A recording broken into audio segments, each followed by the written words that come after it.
திருவாரூர் மாவட்டம் நன்னிலம் அருகே பூந்தோட்டம் அரசு ஆரம்ப சுகாதார நிலையத்தில் வாங்கிச் சென்ற சத்து மாத்திரையில் ஸ்டாப்லர் பின் இருந்ததாக கூறி 9 மாத கர்ப்பிணி வெளியிட்டுள்ள வீடியோ சமூக வலைதளங்களில் பகிரப்பட்டு வருகிறது.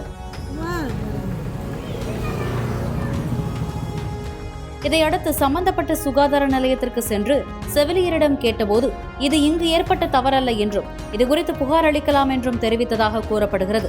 ஸ்டாப்லர் பின் இருந்த மாத்திரைக்கு பதிலாக வேறு மாத்திரைகளை வாங்கிக் கொண்ட கர்ப்பிணி மருத்துவத்துறையின் இலவச புகார் எண்ணான 104 முதல்வரின் தனிப்பிரிவிற்கும் புகார் அனுப்பியதாக தெரிவித்தார்.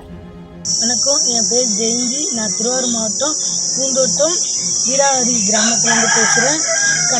கடந்த வாரம் 23ஆம் தேதி 4வது மாதம் பூந்தோட்டம் ஜிஹெச்சில் போய் சத்து மாத்திரை வாங்கிட்டு வந்தேன். நான் 9 மாதம் கன்சீவாக இருக்கேன். தொடர்ந்து ஒரு வாரம் மாத்திரை போட்டுக்கிட்டு இருந்தேன். கடந்த 29ஆம் தேதி மத்தியான மாத்திரை சாப்பிடும்போது மாத்திரை ஓப்பன் பண்ணி சாப்பிட போனேன். அதில் ஷாப்பில் பில்லு இருந்துச்சு.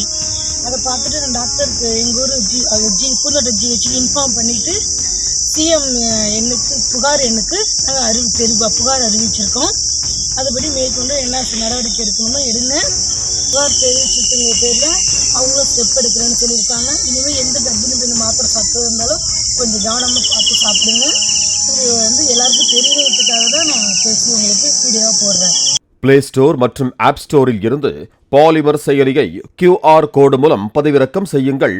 செய்திகளை உடனுக்குடன் பெறுங்கள்.